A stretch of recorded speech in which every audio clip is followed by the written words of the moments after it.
Baxtiyor Barotov 1980-yil Buxoro viloyatining Olot tumanida tug'ilgan.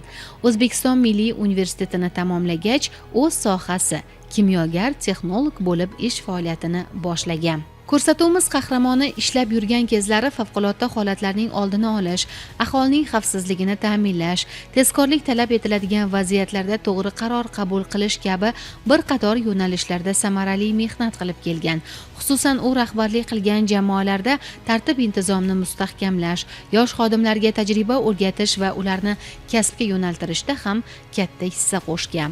Xizmatimizni Buxoro viloyatida 2013-yil mart oyidan boshlab davom ettiradigan bo'ldik.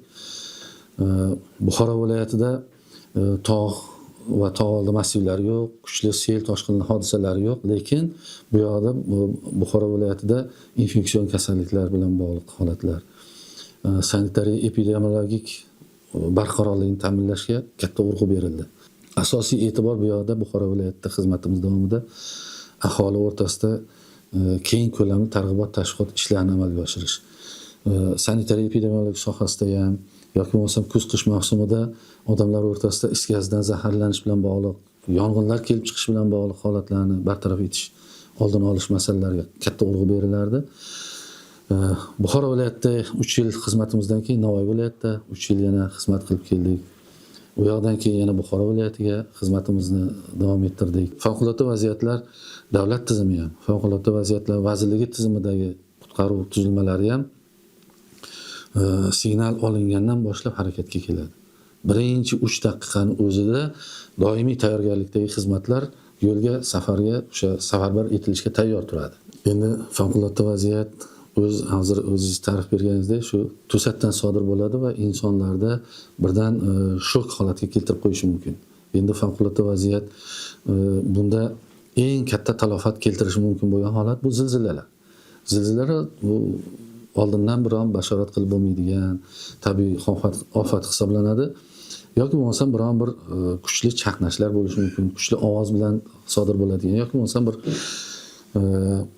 ko'chada biz harakatlanib ketayotganimizda sodir bo'ladigan avtoavariyalar ham bu ko'pchilik insonlarni tahlikaga solib qo'yadigan vaziyat. Bunda odamlar misol uchun kutilmaganda sodir bo'ladi, xayoli boshqa joyda bo'lishi mumkin, biron bir rejalar bilan o'ylab ketayotgan bo'lishi mumkin. Albatta bu holatlarda inson birdan shoshib qoladi. Shunday holatlarda biz bosiqlik bilan, sovuqqonlik bilan harakat qilishimiz kerak. Sovuqqonlik bilan ehtirosga berilmasdan, tahlikaga tushib, bu hammasi insonning o'zini psixologik fizionomiyasiga bog'liq. Psixologik tayyorgarligiga bog'liq. Mana shu aholini shunday holatlarda to'g'ri harakat qilishga, to'g'ri qaror qabul qilishga, sarosimaga tushmasdan yoki biror tahlikalarga, og'ir oqibatlarga olib keladigan harakatlarga berilmasligi uchun mana favqulodda vaziyatlar vazirligi tizimida aholini va rahbarlar tarkibini favqulodda vaziyatlarda harakat qilishga tayyorlash markazlari bor. Favqulodda vaziyatlarning oqibatlarini bartaraf etish jarayonida eng muhim tamoyil inson qadri va uning hayoti eng yuqori darajadagi ustuvorlik ekanidir. Har bir fuqaroni xavf-xatardan asrash, ularning sog'lig'i va xavfsizligini ta'minlash bugungi kunda barcha profilaktik va amaliy choralarning markazida turadi. Hamkasblarimga ham, masalan, men faoliyatim davomida o'zim qo'l ostida ishlagan xodimlarga shunday qilginki, u insonning ichiga kir, inson o'zini asraydi. Biror bir o'sha noxush holatlardan o'zini uzoqroq tutishga harakat qiladi. Xonadonda ham. Men sizga bitta misol keltiraman.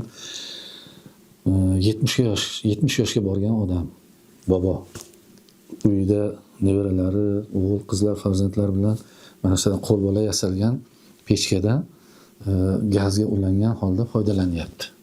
Lekin afsuski uni xavfsiz foydalanishni bilmaydi.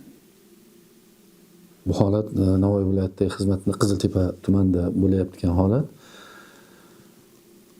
Hamma tomonidan o'sha xavfsizlikni ta'minlashga, o'sha yasash jarayonida o'sha ustalar mexanizmlar o'rnatgan. Lekin issiqlik tarqalmasin, gaz zo'r yonsin, o'sha uy issiq bo'lsin, biz maza qilib o'tiraylik deydilar-da. Lekin o'sha havo kirishi mumkin bo'lgan gazni to'liq yonib is gazi ajralmasdan yonib o'sha xavfsizroq yonishiga imkoniyat yaratib beradigan mexanizmlarni e'tiborsiz ravishda butunlay yopib tashlaydi. Natijada xonadonlarda is gaz tarqalib zaharlanishlar. Ko'p xonadonlarga borganman faoliyatimda. Shu gaz plitalarini ustiga g'ishtlarni qo'yib noto'g'ri fikrlar bilanda bizni ota-onamiz shunday qilgan, bu g'isht is gazini tortib olar ekan, zaharlanmay ekanmiz deydi. Bu noto'g'ri fikr. Bunday holatlardan biz odamlarni ehtiyot bo'lishga har doim chaqirganmiz, har doim chaqiramiz. Masalan, o'zim hozir masalan zaxiradaman.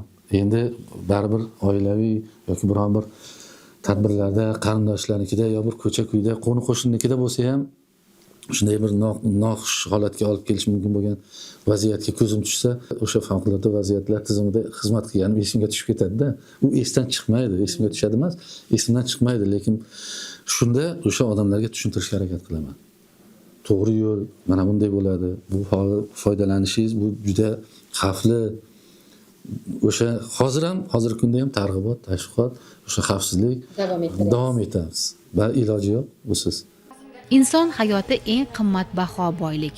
Uni asrash, himoya qilish va xavfsizlikni ta'minlash har bir davlatning, jamiyatning va mutasaddi tashkilotning muhim vazifasidir. Ayni paytda Baxtiyor aka turmush o'rtog'i Gulshoda opa bilan birga 4 nafar farzandni oq yuvib oq tarab kelmoqda.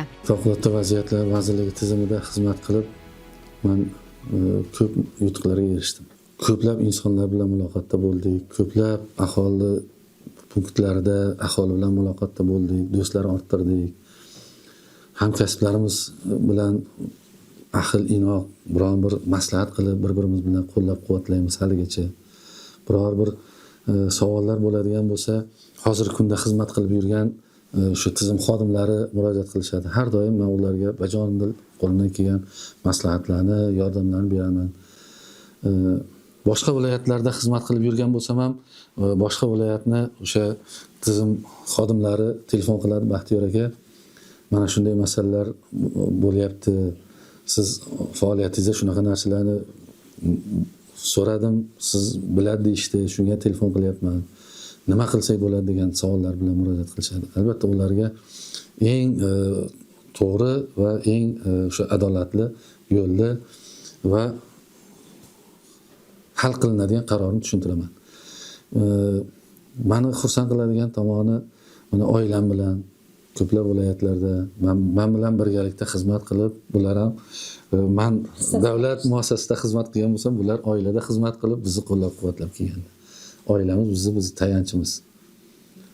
Farzandlaringiz ham siz tanlagan yo'ldan Farzandlarim hozir mana ikkinchi qizim Nafisa, men shu favqulodda vaziyatlar vazirligi tizimida xizmat qilaman deydi. Ba'zida men harbiy bo'laman deydi. Harbiyni yo'nalishlari ko'p. Mendan o'zi o'rnak olgan shekilli bilmadim. Lekin har holda qiziqishi juda ko'p. Ko'rsatuvimiz qahramonining uzoq yillik samarali mehnati, mas'uliyati va fidoyiligini yana bir bor e'tirof etamiz.